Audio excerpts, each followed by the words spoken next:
حضرت عائشہ کہتی ہے کہ میں نے دیکھا کہ اللہ کے نبی اتنے لمبے لمبے سجدے کر رہے ہیں تو میں نے پوچھ لیا ایک مرتبہ اللہ کے نبی اتنے لمبے لمبے سجدے کیوں کر رہے ہیں؟ آپ نے جواب دیا افلا اکون عبدا شکورا، اے میری بیوی عائشہ کیا میں اللہ کا شکر گزار بندہ نہ بنوں؟ جس اللہ نے مجھے نبیوں کا سردار بنایا، امام الانبیاء بنایا، جس اللہ نے مجھے بے شمار نعمتوں سے نوازا، جس اللہ نے مجھے حوض کوثر کا مالک بنایا، جو اللہ مجھے جنت کا دروازہ کھولنے کا آرڈر دے گا، یہ ساری نعمتیں مجھے اللہ تبارک و تعالیٰ نے دی ہے، کیا میں اللہ کا شکر گزار نہ بنو؟ میرے بھائیو یہ ذمہ داری کا احساس تھا امام کائنات کو، تو اللہ رب العالمین کا شکریہ اس انداز سے اللہ کے نبی صلی اللہ علیہ وسلم کیا کرتے تھے کہ آپ کے پیروں میں ورم پڑ جایا کرتا تھا۔ احساس ذمہ داری، نبی کو احساس ہے کہ مرنے کے بعد جواب دینا، قوم کے اندر کوئی غلطی کر رہا ہے تو احساس ہے اور فوراً آتے کھانا تک بھی نہیں کھاتے، اور احساس ذمہ داری کے احساس ہے، فوراً اس ذمہ داری کو نبھانے کے لیے نکل جاتے ہیں۔ اللہ کے نبی کے پاس 3 لوگ آئے، صحیح بخاری کی حدیث ہے، ثلاثۃ رہط، اللہ کے نبی صلی اللہ علیہ وسلم کے پاس 3 لوگ آئے اور 3 لوگوں نے اللہ کے نبی کی بیویوں سے سوال کیا، کیونکہ اللہ کے نبی گھر کے اندر موجود نہیں ہے۔ کیا پوچھتے ہیں کہ اللہ کے نبی کی زندگی کے بارے میں بتاؤ، باہر کے حالات تو ہم جانتے ہی ہیں، گھریلو زندگی کے بارے میں بتاؤ کہ اللہ کے نبی عبادت کتنی کرتے ہیں، کب سوتے ہیں، کب جاگتے ہیں، کب کتنا کھاتے ہیں، کیا کرتے ہیں، یہ ساری باتیں ہمیں بتائیے، کب دعا مانگتے ہیں، کب بیوی بچوں کے ساتھ رہتے ہیں۔ بیویوں نے اللہ کے نبی کے بارے میں بتایا کہ اللہ کے نبی رات میں سوتے بھی ہیں، جاگتے بھی ہیں، بیویوں کا حق بھی ادا کرتے ہیں، یہ سارا کام کرتے ہیں۔ ان لوگوں کو کم لگا کہ اللہ کے نبی صلی اللہ علیہ وسلم کی عبادتیں کہاں اور ہماری عبادتیں کہاں؟ ارے اللہ کے نبی کو اللہ رب العالمین نے بخش دیا ہے، اللہ رب العالمین نے معاف کر دیا ہے، اب اللہ کے نبی کو اتنی زیادہ عبادت کرنے کی کیا ضرورت ہے؟ اتنی زیادہ اللہ کے سامنے سجدہ کرنے کی کیا ضرورت ہے؟ اس وجہ سے ان تینوں میں سے ایک بولنے لگا کہ آج کے بعد میں کبھی بھی رات میں سوؤں گا نہیں، پوری رات میں نماز پڑھوں گا، پوری رات میں سجدے کروں گا، پوری رات میں قیام کروں گا، کیونکہ اللہ کو پوری رات عبادت کرنا بہت ہی زیادہ اچھا لگتا ہے، اللہ کو یہ بہت ہی زیادہ پسند ہے۔ فرمایا کہ میں پوری رات جاگتا رہوں گا۔ دوسرا کہتا ہے ارے میں بیویوں کے چکر میں نہیں پڑوں گا۔ تیسرا کہتا ہے کہ میں روزہ رکھوں گا، یہ روزہ اللہ کو بہت ہی پسند ہے، کبھی بھی روزہ نہیں چھوڑوں گا۔ نبی اکرم رات میں آتے، مغرب کے سمے آتے ہیں، گھر والے نے بتایا اللہ کے نبی آپ کے پاس 3 لوگ آئے لیکن آپ نہیں تھے، آپ کے بارے میں ہم نے بتا دیا۔ اللہ کے نبی ان لوگوں کی آپ کی عبادتیں کم لگی، وہ لوگ یہاں سے جانے لگے تو یہ بول کر کے جانے لگے کہ رات بھر قیام کروں گا، ایک کہتا ہے پوری رات جاگتا رہوں گا، پوری رات سجدے میں گزار دوں گا، عبادت کرتا رہوں گا، اور دوسرا کہتا ہے کہ ان عورتوں کے چکر میں نہیں لگوں گا، میں شادی نہیں کروں گا، نکاح نہیں کروں گا، تیسرا کہتا ہے کہ میں روزہ رکھوں گا، کبھی بھی روزہ کو چھوڑوں گا نہیں۔ اللہ کے نبی صلی اللہ علیہ وسلم نے گھر میں زیادہ دیر قیام بھی نہ کیا، جلدی سے نکلے اور ان تینوں لوگوں کے پاس پہنچنے کے بعد آپ نے اصلاح کا کام کیا اور آپ نے سمجھانے کی کوشش کی اور آپ نے فرمایا کیا تم نے قضا و قضا، کیا تم نے ایسا اور ایسا بولا ہے؟ ان لوگوں نے کہا اللہ کے نبی ہم نے ایسا بولا ہے۔ اللہ کے نبی فرماتے ہیں لوگوں سنو، غور سے سنو، اما سنو، انی اخشاکم للہ واتقاکم اللہ، وہ لوگوں تم میں سب سے زیادہ ڈرنے والا جناب محمد رسول اللہ ہے، سب سے زیادہ تقوی اختیار کرنے والا اگر کوئی ہے تم میں تو جناب محمد رسول اللہ ہے۔ اللہ کے نبی کو دیکھو، اللہ کے نبی رات میں قیام بھی کرتے اور سوتے بھی ہیں۔ اللہ کے نبی صلی اللہ علیہ وسلم نکاح بھی آپ نے کیا ہے، بیویوں کا بھی حق ادا کرتے ہیں، بچوں کو بھی ٹائم دیا کرتے کرتے, گھر والوں کو بھی ٹائم دیا کرتے. آپ نے فرمایا کہ میں روزہ بھی رکھتا ہوں, افطار بھی کرتا ہوں, یعنی روزہ چھوڑ دیا بھی کرتا ہوں. ایسا نہیں کہ محمد ہونے کے ناطے, نبی ہونے کے ناطے کنٹینیو عبادت کرتا چلا جا رہا ہوں, ایسا بھی نہیں ہے. آپ نے فرمایا سنو, آپ نے فرمایا من رغب عن سنتی فلیس منی, جو میری سنت کا انکار کرے گا وہ مجھ میں سے نہیں ہوگا. یعنی محمد رسول اللہ میں سے نہیں مانا جائے گا, اس کی امتی میں, اس کی سنت کو ماننے والوں میں سے نہیں مانا جائے گا. اگر نبی کو مانتے ہو تو نبی کی سنت یہ کہ نکاح کرو, نبی کی سنت یہ کہ رات میں سو بھی جاگو بھی, نبی کی سنت یہ کہ روزہ بھی رکھو اور روزہ چھوڑو بھی, افطار بھی کر لیا کرو. من رغب عن سنتی, جو میری سنت کا انکار کرے گا وہ مجھ میں سے نہیں ہے. آپ کو ذمہ داری کا احساس تھا, آپ نے فوراً ان لوگوں کو سمجھا دیا.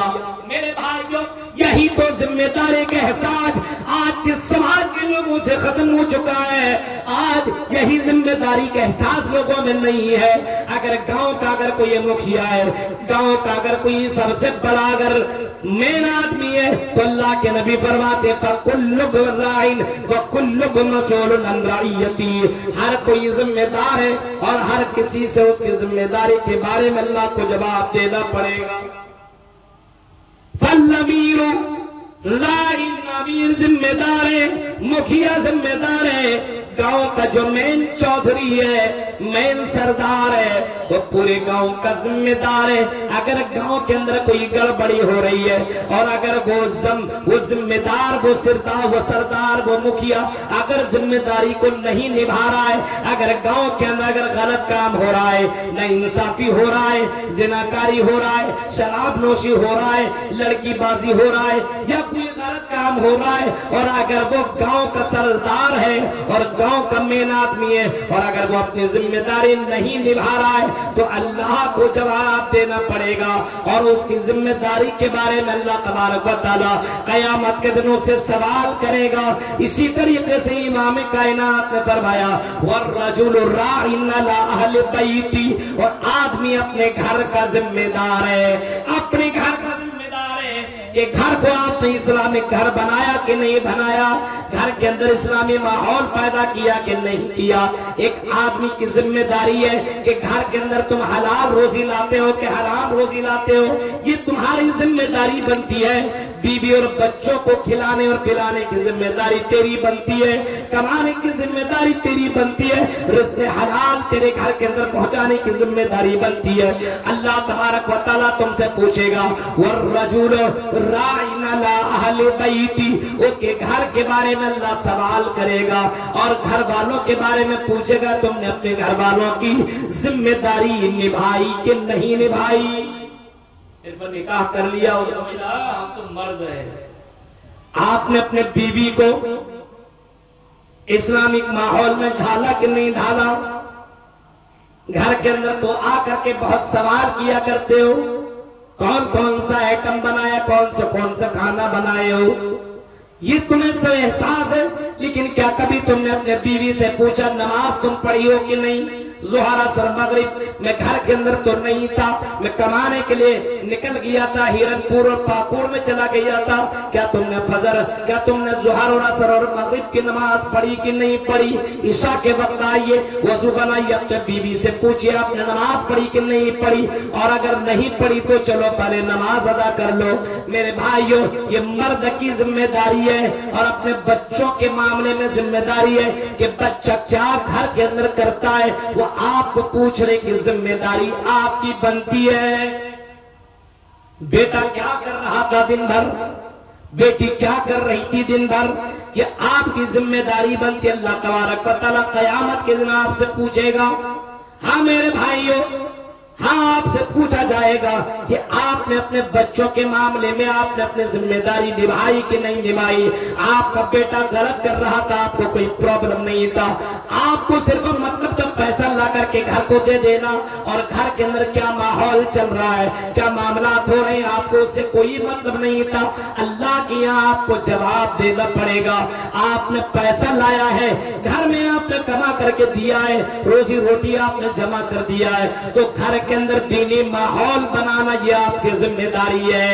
گھر کے اندر مصلی لانا آپ کی ذمہ داری ہے. گھر کے اندر قرآن کی تلاوتیں کروانا یہ آپ کی ذمہ داری ہے. فجر کے وقت اگر آپ کا بیٹا بیٹی بیوی اگر نہیں اٹھتی ہے, آپ نہیں اٹھتے ہیں, تو میرے بھائی یہ آپ کی ذمہ داری ہے, یہ آپ کو اللہ کے یہاں جواب دینا پڑے گا. اسی طریقے سے اللہ کے نبی صلی اللہ علیہ وسلم فرماتے ہیں وَالْمَرْأَةُ رَاعِيَةٌ عَلَى بَيْتِهِ, عورت کی ذمہ داری گھر کی ہے اور اس کے بچوں کی ذمہ داری عورت کے اوپر ہوتی ہے. وَالْمَرْأَةُ رَاعِيَةٌ عَلَى أَهْلِ بَيْتِهِ, گھر کی ذمہ داری بھی اس کی بیوی کے اوپر ہوتی ہے اور اس کے بچوں کی بھی ذمہ داری عورت کے اوپر ہوتی ہے. یعنی عورت کے اوپر دو ذمہ داری. اب شوہر نے لا کر کے دے دیا, اب کیا کر رہے نہیں کر رہے وہ آپ کر رہے, شوہر تو چلا گیا, دن بھر ہے ہی نہیں. اب آپ ان کے بچوں کی پرورش کیسے کر رہے ہیں؟ امام بخاری کی ماں کو دیکھو, امام بخاری نے اپنے بیٹے امام بخاری کی تربیت کیسے کی. عبد القادر جیلانی کی ماں کو دیکھو, انہوں نے عبد القادر جیلانی کی پرورش کیسے کی. اللہ کی قسم میرے بھائیو, ماں اگر اپنی ذمہ داری نبھا لے تو بچہ دیندار ہو جاتا ہے, بچہ بہت ہی بڑا امام بن جاتا ہے. ماں اگر اپنی ذمہ داری نبھا لے تو بچہ بہت آگے بڑھ سکتا ہے. لیکن ماں اگر ذمہ داری نہ نبھائے, اگر غلطیوں کو روکے ٹوکے نہیں اور باپ تک نہ پہنچائے, اپنے شوہر تک نہ پہنچائے, تو وہ بچہ بگڑ جائے گا, وہ بچہ گنہگار ہو جائے گا, وہ بچہ ڈاکو بن جائے گا, وہ بچہ بہت ہی آگے چل کر کے قوم کا سردرد بن جائے گا. آج ہمارے یہاں عورتیں یہی تو کام نہیں کرتی ہیں, بچوں کے لیے محبوب بن جاتی ہے. ارے کچھ نہیں بولے گا, باپ کو بول دے ایسا میرا کام سن رہی, ہاں ٹھیک ہے, لیکن بچہ غلط کر رہا ہے تو ماں بتا نہیں رہی ہے. اب سوچیے, باپ تو کمانے کے لیے گیا ہے اور اگر آپ کا بچہ غلط کر رہا ہے, نماز نہیں پڑھ رہا, بیٹی دینداری والا کام نہیں کر رہی ہے, بے پردے سے باہر گھوم رہی, ادھر ادھر کر رہی ہے, بچہ ہر وقت موبائل میں لگا ہوا ہے اور آپ کے کہنے پہ بچہ مان نہیں رہا, آپ کی بیٹی مان نہیں رہی, تو آپ کی ذمہ داری بنتی کہ اپنے شوہر کو آپ بولیے. اگر آپ نہیں اس ماحول کو ڈھال رہے, اگر اپنا ماحول نہیں بنا رہے دینی ماحول, تو اللہ کی قسم عورت کی یہ ذمہ داری جو ہے قیامت کے دن اس کی ذمہ داری کے بارے میں اللہ پوچھے گا. اور آخر میں فرمایا فَكُلُّكُمْ رَاعٍ وَكُلُّكُمْ مَسْئُولٌ عَنْ رَعِيَّتِهِ, ہر کوئی ذمہ دار ہے اور ہر کسی سے اس کی ذمہ داری کے بارے میں اللہ کو جواب دینا پڑے گا. غور کرو میرے بھائیوں, یہی احساس ذمہ داری اگر لوگوں کے اندر پیدا ہو جائے, اتنے بڑے بڑے جلسے کرانے کی ضرورت نہیں ہے. یہ مسجد کی ذمہ داری کس کی بنتی ہے؟ پوری گاؤں کی ذمہ داری بنتی ہے. اللہ کے نبی صلی اللہ علیہ وسلم نے مسجد بنانے کے تعلق سے بے شمار حدیثیں آپ نے فرمائی ہے. آپ نے تو ایک حدیث اس انداز سے آپ نے فرمایا اور آپ نے بتایا, من بنا للہ مسجدا بن اللہ لہو بیتن فی الجنہ, جو آدمی اللہ کے لیے گھر بنائے گا اللہ تبارک و تعالی اس کے لیے جنت میں گھر بنائے گا. اب بتاؤ یہ کتنی بڑی خوشخبری اور کتنی بڑی بشارت ہے, جو دنیا میں اللہ کے لیے مسجد بنائے تو اللہ تعالیٰ اس کے لیے جنت میں گھر بنائے گا. خالی جنت ہی بول دیتا کافی تھا, جنت میں گھر بنائے گا. اب سوچو, تصور کرو, اتنی بڑی بشارت اور خوشخبری مل جانے کے بعد میرے بھائیوں, بڑے بڑے بنگلے بنانے والوں, بڑے بڑے گھر بنانے والوں, ایک سے ایک گاڑیاں لینے والوں، ایک سے ایک موبائل لینے والوں، کیا مسجد کے لیے 100 روپیہ تم چندہ دو؟ کیا مسجد کے لیے تم 200 روپیہ 1000 روپیہ چندہ دو؟ کیا میرے بھائیوں ایسی خوشخبری مل جانے کے بعد اور یہ ذمہ داری تمہاری بنتی ہے کہ مسجد کو ہم کیسے بنائیں؟ کیا یہ آپ کی ذمہ داری نہیں ہے اپنے دوستوں سے اٹھا کر کے مسجد میں پیسہ کیسے جمع کریں، مسجد کا پیلر کیسے بنائیں، مسجد کی چھت کیسے بنائیں، مسجد کے اندر سارا کام کیسے کروائیں؟ ضروری نہیں ہے کہ مسجد کا ذمہ دار ہی یہ کام کرے، یہ آپ کی ذمہ داری بنتی ہے۔ آپ کی گاؤں کی مسجد ہے، عورت بھی یہ کام کر سکتی ہے، اپنے سہیلیوں سے پیسہ جمع کر کے چلو تم بھی سونا دے دو، میں بھی سونا دے دیتی ہوں، تم بھی پائل دے دو، میں بھی پائل دے دیتی ہوں۔ ارے دنیا کا کیا کہنا، دنیا تو ختم ہو جائے گی، مرنے کے بعد اگر اللہ جنت دے دیا اس سے بڑھ کر کے اور کیا نعمت مل سکتی ہے؟ ایک عورت یہ کام بھی کر سکتی ہے، اپنی سہیلیوں سے بہت سے سونے وغیرہ اکٹھا کر کے جمع کر کے مسجد کے ذمہ دار کے حوالے کر سکتی ہے، جنت کما سکتی ہے۔ یہ نوجوان بھی یہ کام کر سکتا ہے، یہ آسانی کے ساتھ یہ کام کر سکتا ہے۔ اور ایک معاملہ یہ بھی ہے، مسجد بنا لینا بہت بڑی بات نہیں ہے، مسجد کو آباد رکھنا یہ ہماری ذمہ داری ہے۔ ابھی رمضان گزرا، مسجدوں کی حالت ہے دیکھو میرے بھائیو، آج مسجدیں ویران نظر آتی ہیں۔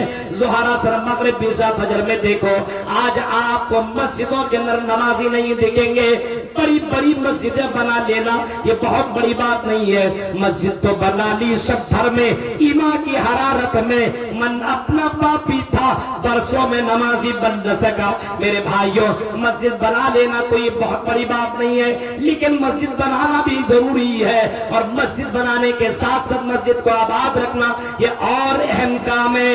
اور لوگوں کو جوڑیے، مسجدوں کے اندر لائیے، تصور کریے میرے بھائیوں، ان مسجدوں کے لیے، ان مدرسوں کے لیے، اسلام کے لیے ایک بڑھ چڑھ کے آدمی قربانی پیش کر رہا ہے۔ ابھی آج دیکھیے، جانتے کیا مسلمان کیا کرتا ہے؟ ادھر کی تقریر ادھر فارورڈ کر دیا، ادھر کا معاملہ ادھر شیئر کر دیا، سوچتا یہی دعوت کا کام ہے۔ ابھی وقف بل جو بنا، معاملہ کتنا گمبھیر ہو چکا ہے۔ جو ہمارے اسلاف نے جو زمین و جائیداد مسلمانوں کو دی ہے، قبرستان بنائیں گے، مسجدیں بنائیں گے، مدرسے بنائیں گے، وقف کر دیا، اس کے اوپر کوئی اور قبضہ کر رہا ہے۔ آپ کا مکان ہے اور آپ کے مکان میں ہم قابض ہو رہے اور آپ کو کوئی پرابلم نہیں ہو رہا ہے۔ دیکھ رہے ہیں آپ مسلمان کتنا سوچ چکا ہے، سوچئے، غور کیجئے۔ اور یہاں پہ کچھ غلطیاں اپنی بھی ہے، ہمارے اسلاف نے زمین و جائیداد دی، وہ زمین و جائیداد پڑی ہوئی ہے، ان زمین و جائیداد پہ کوئی فائدہ نہیں اٹھایا جا رہا ہے۔ یہ مسجدیں جیسے بن رہی ہے، ابھی ایک مسجد بابری مسجد کے اوپر معاملہ یہ وہ دس دیٹ، میرے بھائی کیوں اس مسجد کے معاملے میں آدمی بات کرے گا، اپنے گاؤں کی مسجد کو آباد کون کرے گا؟ یہ ذمہ داری نہیں ہے، مسجد کی ذمہ داری ہماری نہیں بنتی ہے۔ وقف بل کے معاملے میں ہمیں بولنے کی اجازت نہیں ہے کیا؟ سانسد میں جب عمران پرتاپ گڑھی بول سکتا ہے، اقرا حسن بول سکتی ہے، اسد الدین اویسی صاحب بول سکتے ہیں، اور دیگر ہمارے غیر مسلم لیڈران بھی بول سکتے ہیں، مسلمانوں کی زبان سے جملہ نہیں نکل رہا ہے۔ بڑے بڑے ذمہ داران کہاں گئے؟ لیٹر پیڈ پہ لکھنے والوں، اللہ کی آپ کیا جواب دو گے؟ تمہاری زمین و جائیداد پہ قبضہ کیا جا رہا تھا، تم مستی میں ڈوبے ہوئے تھے، اپنے گھر میں سوئے ہوئے تھے، ایک آواز سے بولی بول نہیں سکتے تھے، جملہ نہیں بول سکتے تھے، تمہاری زمین پر قبضہ کیا جاتا ہے۔ آنے والی نسلیں تمہیں بددعائیں دیں گی اور تمہارے لیے غلط جملہ بولیں گی۔ آپ نے وہ منظر نہیں سنا کہ ابھی ایک جنازہ رکھا ہوا ہے، ابھی ایک ویڈیو ہے، 3 دنوں سے جنازہ رکھا ہوا قبرستان میں دفن نہیں کر دیا جا رہا۔ ارے یہ وقف کی زمین ہے، اب اس کے اوپر ہمارا قبضہ ہے، جب تک معاملہ نہیں ہوگا ہم یہاں پہ دفنانے نہیں دیں گے. اب ایک جنازہ سامنے رکھا ہوا 3 دنوں سے رکھا ہوا ہے. اب تصور کیجئے میرے بھائیو حالات کتنے برے ہو چکے ہیں. مسلمان اپنی دولتوں میں اپنے گھروں کے اندر اور اپنے عیش و آرام میں کتنا ڈوب گیا ہے, ان کو ذرا برابر کوئی فکر نہیں ہے. آج ہماری سیاست مدرسوں میں ہے, آج ہماری سیاست مسجدوں میں ہے. جھگڑا مدرسوں کے لیے ہوتا ہے, مسجدوں کے لیے ہوتا ہے, قبرستان کے لیے ہوتا ہے. یہ کیسے ممبر بن گیا, یہ کیسے صدر بن گیا, یہ کیسے سیکریٹری بن گیا.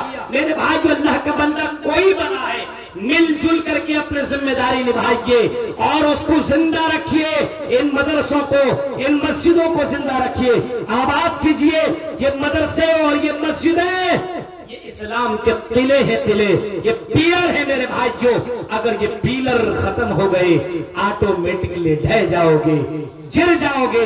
ان مدرسوں کو, مسجدوں کو ڈھہنے مت دو میرے بھائیوں. علماء یہ بھی اسلام کے پلر ہیں, ان علماء کی بھی قدر کر لو میرے بھائیوں. آج ہماری احساس ذمہ داری ہے مردہ, یہ قوم مردہ ہو چکی ہے, مردہ. سماج کے اندر غلط کام ہوتا ہے, مولوی لوگ ٹھیکا لیا ہے کیا, بولنے کا حق بات بولیے. اگر حق بات بولیے گا تو اس میں بھی معاملہ ہو جائے گا. اسلام کے اوپر چل نہیں رہا ہے لیکن ایک سے ایک فتوے دینا شروع کر دیتا ہے. آج زناکاری بڑھ رہی, کیوں معلوم ہے؟ جہیز کی وجہ سے. کون اس کو روکے گا؟ اگر علاقے کے علماء رک جائیں, نکاح نہیں پڑھائیں گے, آپ بتائیے یہ جہیز رکے گا کہ نہیں؟ لیکن چند مولوی پیسوں میں بک کر کے ارے ہم نکاح پڑھا دیں گے. کیوں ایسے نکاح پڑھاتے ہو؟ جس میں جہیز کا کاروبار ہو, جس میں شریعت کے کھلواڑ ہو, جس میں لڑکیوں کے ساتھ ظلم و ستم ہو رہا ہو, ایسی شادیوں میں جانے کی آپ کو ہمت کیسے ہو جاتی ہے؟ اللہ کی یہاں کیسے جواب دو گے؟ غلط چیزوں میں سپورٹ کیسے کر لیتے ہو؟ آپ کو کوئی ذمہ داری کا احساس نہیں ہے کہ مجھے اللہ کی یہاں جواب دینا پڑے گا, مجھے اللہ کی یہاں کھڑا ہونا پڑے گا. اللہ کے نبی فرماتے ہیں کہ لوگوں قیامت کے دن اللہ کی یہاں جب تک بندہ 4 سوالوں کا جواب نہ دے لے, جب تک 5 سوالوں کا جواب نہ دے لے, تب تک بندہ اپنے قدم کو ہلا نہ سکے گا. عن عمری فیما افنا, ان کی عمر کے بارے میں, زندگی کے بارے میں اللہ پوچھے گا تم نے اپنی عمر کہاں گزاری, کیسے گزاری, بولو.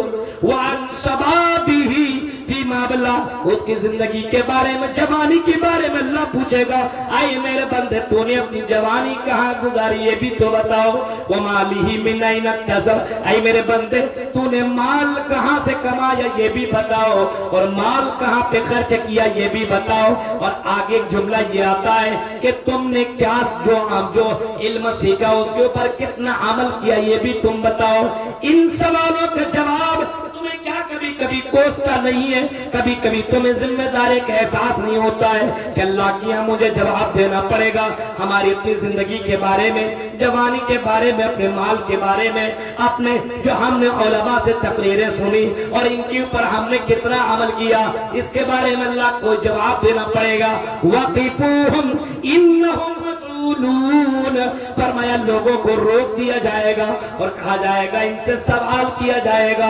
اللہ کے نبی کو اسی کا تو احساس تھا اور اللہ کے نبی اکثر اپنی دعا میں یہ دعا مانگا کرتے تھے, اللہم حاسبنی حسابا یسیرا, اے اللہ تم میرا حساب آسان کر دے, اے اللہ میرا حساب آسان کر دے. اللہ قیامت کے دن تم سے پوچھ لے کہ تم نے یہ کام کیوں کیا, کیسے کیا, بتاؤ میرے بھائیوں کیا جواب دے سکتے ہو؟ غور کرو, یہ احساسی ذمہ داری ختم ہو چکی ہے, ہمارے اندر سے احساس ختم ہو چکا ہے. ہماری قوم کی بیٹیاں غلط کام کر رہی ہے, کوئی پرابلم نہیں ہے. ہمارے قوم کے لڑکے غلط کام کر رہے ہیں, کوئی پرابلم نہیں ہے. ہمارے یہاں کی شادیاں غیروں کی طرح ہو رہی ہے, کوئی پرابلم نہیں, کوئی احساس نہیں ہے. اور قوم مردہ قوم مت بنو, زندہ قوم بنو, اپنے آپ کو زندہ رکھو. جیسے مچھلی اگر مر جائے تو سمندر کی یا پانی کا بہاؤ اسے بہا لے جاتی ہے، پانی کے اندر وہ مچھلی بہ جاتی ہے۔ میرے بھائیوں اگر تم زندہ رہو، مچھلی اگر زندہ ہو تو سمندر میں اور بہتی پانی میں اپنا جگہ بنا لیتی ہے اور راستہ بنا لیتی ہے۔ اور لوگوں تم زندہ ہو اور زندہ رہو اور اس قوم کو زندہ کرو، اس قوم کو مردہ مت کرو، اس قوم کو زندہ رکھو، اور اس قوم کے اندر غلط کام ہو رہے اس کو منع کرو، اور قوم کے اندر ان تمام رسم و رواج کو ختم کرنے کی ذمہ داری آپ کی بنتی ہے۔ اللہ نے پوچھ دیا کہ تم دنیا کے اندر آئے کیا کیا؟ ارے اللہ، اور اللہ میں نے ایک بلڈنگ بنائی، اچھا بیوی کے لیے اتنے کپڑے لیے، اچھا بچوں کے لیے گاڑیاں خریدی، اچھا تم نے دین کا کیا کام کیا؟ کچھ نہیں۔ کون سا کام کیا؟ کچھ نہیں۔ مسجد کے لیے کیا کیا؟ کچھ نہیں۔ مدرسوں کے لیے کیا کیا؟ کچھ نہیں۔ میرے بھائیوں کہ اللہ نے اسی کھانے پینے اور دوڑنے بھاگنے مکان بنانے کے لیے پیدا کیا ہے؟ نہیں نہیں، بالکل نہیں۔ وما خلقت الجن والانس الا لیعبدون، فرمایا ہے میرے بندو ہم نے تمہیں اپنی عبادت کے لیے پیدا کیا ہے۔ عبادت یہ مردوں کے لیے بھی ہے، یہ عبادت عورتوں کے لیے بھی ہے، یہ عبادت یہ علماء کے لیے بھی ہے، یہ عبادت یہ جاہلوں کے لیے، کم جاننے والوں کے لیے بھی ہے، یہ عبادت سب کے لیے ہے، صرف مولویوں کے لیے عبادت نہیں ہے۔ میرے بھائیوں سبھی کے لیے عبادت ہے۔ اسی عبادت کے لیے تو اللہ تعالیٰ نے ہمیں اور آپ کو پیدا کیا ہے۔ ذمہ داری ہے۔ آپ کا بیٹا نماز نہیں پڑھتا، آپ کو احساس ہے؟ آپ کی بیوی نماز نہیں پڑھتی، آپ کو احساس ہے؟ عورتوں اور لڑکیوں گھروں کو خوبصورت بنانے والی ہو، اپنے آپ کو خوبصورت بنانے والی ہو، کئی کئی طریقے سے میک اپ کرنے والی ہو، سنو کیا تم کو احساس ہے تمہارا شوہر نماز نہیں پڑھتا ہے؟ کیا تمہیں احساس ہے کہ میں اپنے شوہر کو نمازی بنا دوں؟ ایک عورت چاہے تو کچھ بھی کر سکتی ہے، کچھ بھی کر سکتی ہے۔ عورت کے اندر بہت پاور ہے، لیکن عورتوں کو کبھی کبھی حق بات بولیے تو مانے گی ہی نہیں۔ مرد حضرات جو گڑبڑ طریقے سے ادھر ادھر راستے بھٹک جاتے ہیں، اس میں عورت کا بھی بہت بڑا قصور ہے، اور برا نہ مانے۔ کئی مرد ایسے ہیں جو اپنی بیوی کو چھوڑ کر کے غیر کی طرف نظر کرتے ہیں، حالانکہ یہ بھی غلط ہے، یہ بھی زنا ہے، یہ بھی غلط ہے۔ لیکن آپ کا شوہر دوسری عورت کو دیکھتا کیوں ہے؟ آپ کو احساس ہے اس بات کا؟ آپ کا شوہر گھر میں آتا ہے، آپ اپنے شوہر سے پیار سے باتیں نہیں کرتے ہو، اپنے شوہر کو پیار سے کھلاتی نہیں ہو، اپنے شوہر کی ذمہ داری نبھاتی نہیں ہو۔ آپ کا شوہر لا کر کے جو چیزیں دیتا ہے، وہ کپڑے اور وہ ساری چیزیں پہن کر کے بھی شوہر کے سامنے بن سور کر کے جاتی نہیں ہو۔ اب جب شوہر نہ ہو تو کسی اور کے لیے سجتی ہو۔ ان کو اگر ابھی علاقے میں جھارکھنڈ میں بہار کے اندر بھی شادیوں کا سسٹم ہے، ابھی تہوار ہی چل رہا ہے شادی، دیکھیے ایک دلہن بنتی ہے لیکن کئی دلہنیاں بن کر کے جاتی ہیں، اتنے میک اپ مت پوچھیے۔ اب بتائیے جو شوہر لایا اس کے لیے سجنا چاہیے کہ کسی اور کے لیے؟ لیکن عورتیں یہ کام دوسروں کے لیے کر رہی ہے۔ اب بتائیے آپ اپنے شوہر کے لیے کام کرنا چاہیے۔ اب آپ کا شوہر اگر کسی غیر لڑکی کی طرف دیکھ رہا ہے تو آپ اس کے اندر سب سے بڑے گنہگار۔ اپنے شوہر کے سامنے اچھے بن کر کے جائیے، پوچھئے میں کیسی لگ رہی ہوں، آپ کو کون سا ڈریس پسند ہے، آپ کو کیسا کھانا پسند ہے، میں کس طریقے سے رہوں کہ آپ مجھ سے خوش ہوں۔ یہاں یہ بھی نہیں کریں گی۔ اور اگر کبھی کسی مولوی کی تقریر سن کر کے اگر شوہر کسی وجہ سے اگر بول دیا کہ دوسری شادی کروں گا تو سمجھ لیجیے ایک ہفتہ تک کھانا نہیں کھلے گا۔ اگر کسی شوہر نے کہہ دیا شریعت پہ عمل کروں گا دوسری شادی کروں گا، تم میرا خیال نہیں کرتی ہو، تب گھر کے اندر جھگڑے شروع۔ عورتوں کو بھی سمجھنا چاہیے اسلام کو۔ آپ کے شوہر کو مومن بنانا اور اسلام کے اوپر چلانا یہ آپ کی ذمہ داری ہے۔ پہلے کی عورتیں اپنے شوہر کو میدان جنگ کے لیے تیار کیا کرتی تھی، اور باقاعدہ تلوار نیزے وہ ساری چیزیں دے کر کے میدان جہاد کے لیے بھیج دیا کرتی تھی. وہ مائیں کیسی تھی جو اپنے بچوں کو میدان جنگ کے لیے بھیج دیا کرتی تو ایک ایک نہیں 4 خنسا کا وہ منظر, خنسا ایک عورت کا نام ہے نا خنسا, جنگ قادسیہ کا وہ منظر پڑھیے, تاریخ کی کتابوں کو پڑھیے. اس عورت نے اپنے 4 بیٹوں کو تیار کیا اور میدان جنگ کے لیے بھیج دیا. آپ اپنے بیٹوں کو مسجد کے لیے بھیج سکتے ہیں تیار کر کے, مدرسوں کے لیے نہیں بھیج سکتے تیار کر کے. اپنے شوہر کو جمعے کے دن پہلے بلا کر کے تیار کر کے مسجد کے لیے نہیں بھیج سکتے. جائیے جمعے کی نماز پڑھنے کے لیے پہلے پہنچیے میرے شوہر, اللہ مجھ سے اگر پوچھے گا تو میں جواب دوں گی, اے اللہ مجھے دنیا کی اتنی لالچ نہیں تھی, اللہ مجھے تیری رضا چاہیے تھا, اور تیرے لیے میں نے شوہر کو صبح سویرے نہلایا, غسل کروایا, قرآن کی تلاوت کروایا, اور میں اپنے شوہر کو خطبہ سے پہلے مسجد کے اندر میں نے بھیج دیا. میری بہنوں اپنے اندر ذمہ داری کا احساس پیدا کرو, احساس ذمہ داری اپنے اندر پیدا کرو. عورت کو بھی چاہیے, مرد کو بھی چاہیے, ہر کسی کو بھی اپنی ذمہ داری کا احساس ہونا چاہیے میرے بھائیوں, ورنہ قیامت کے دن آپ کو اسی ذمہ داری کے بارے میں اللہ پوچھے گا. اور یہاں کے لوگوں سماج کے اندر جو گڑبڑیاں ہو رہی ہیں ان کو ختم کرو, ورنہ اللہ کے یہاں جواب دینا پڑے گا. صرف یہ مولویوں کا کام نہیں ہے, صرف یہ علماء کا کام نہیں ہے, یہ آپ کی ذمہ داری ہے. ہمارا بچہ دن و رات فری فائر کھیل رہا ہے, کوئی پرابلم نہیں. ہمارا بچہ انسٹاگرام پہ لگا ہوا ہے, کوئی پرابلم نہیں. ڈریم 11 پہ پیسہ لگا کر کے حرام رزق کمانے کے چکر میں لگا ہوا ہے, کوئی پرابلم نہیں. یہ کون کرے گا اور ان بچوں کو دیندار کون بنائے گا؟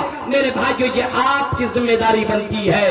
فَكُلُّكُمْ رَاعٍ وَكُلُّكُمْ مَسْئُولٌ عَنْ رَعِيَّتِهِ. اللہ کے نبی فرماتے ہیں ہر کوئی ذمہ دار ہے اور ہر کسی سے اس کی ذمہ داری کے بارے میں اللہ پوچھے گا. میرے بھائیو مسجد کے لیے بھی اللہ آپ سے سوال کرے گا. مسجد کو تو آپ بنا رہے لیکن اس مسجد کو آباد کرنا یہ آپ کی ذمہ داری ہے. آزان ہو تو آپ نماز پڑھنے کے لیے نکلو, اپنے دوستوں کو فرینڈوں کو لے کر کے مسجدوں کے لیے نکلا کرو. اور اے ذمہ داروں, آپ اگر نماز پڑھنے کے لیے جاؤ تو اپنے بیٹوں کو بھی مسجد کے لیے لے کر کے جایا کرو. اللہ کے یہاں جواب دینا پڑے گا. ذمہ داری کا احساس تھا حضرت عمر فاروق کا. اللہ کی قسم کیسے ذمہ دار تھے. آؤ ایک منظر میں آپ کو سناتا ہوں. عمر فاروق رات کی تاریکی میں سفر کر رہے ہیں, گشت لگا رہے ہیں. کیا دیکھتے ہیں ایک جگہ چراغ جل رہا ہے. عمر فاروق پہنچتے ہو, دیکھتے ایک عورت ہے اور اس کے بغل میں چھوٹے چھوٹے بچے رو رہے ہیں. امیر المومنین نے پوچھا, بھینس بدلا ہوا تھا, کپڑا بدلا ہوا تھا, عورت کو پتہ نہ چلا کہ یہ امیر المومنین ہے. عمر فاروق پوچھتے ہیں اے خاتون یہ بچے کیوں رو رہے ہیں؟ اور جواب دیتی ہے گھر کے اندر کھانے پینے کا سامان نہیں ہے, ہانڈی میں نے چولہے کے اندر رکھا ہوا ہے, پانی کھول رہا ہے لیکن اناج نہیں ہے کہ بچوں کو کھانا کھلا سکوں. ہمارا امیر المومنین خیال نہیں کرتا ہے, ہمارا جو امیر المومنین ہے اس کو اس کی فکر نہیں ہے. امیر المومنین کی آنکھوں میں آنسو آ گئے.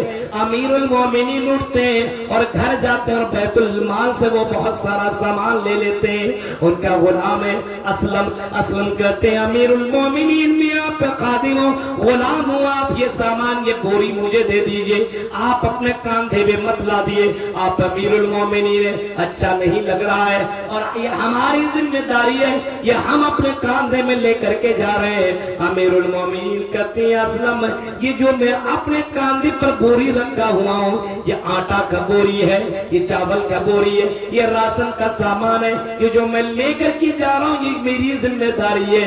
اگر تم آج میرا بوجھ اٹھاؤ گے تو بتاؤ قیامت کے دن کیا تم میرا بوجھ اٹھاؤ گے؟ یہ غلام یہ اسلم کہنے لگا اللہ اے امیر المومنین قیامت کے دن میں آپ کا بوجھ نہیں اٹھا سکتا ہوں. امیر المومنین نے اپنے غلام کو لیا, نکل گئے, اس عورت کے پاس پہنچتے ہیں اور عورت سے کہتے ہیں کہ لیجئے یہ چاول ہے, یہ آٹا ہے, یہ راشن ہے, کھانا پکائیے, اپنے بچوں کو کھانا کھلائیے. عورت چیخ کر کے کہتی ہے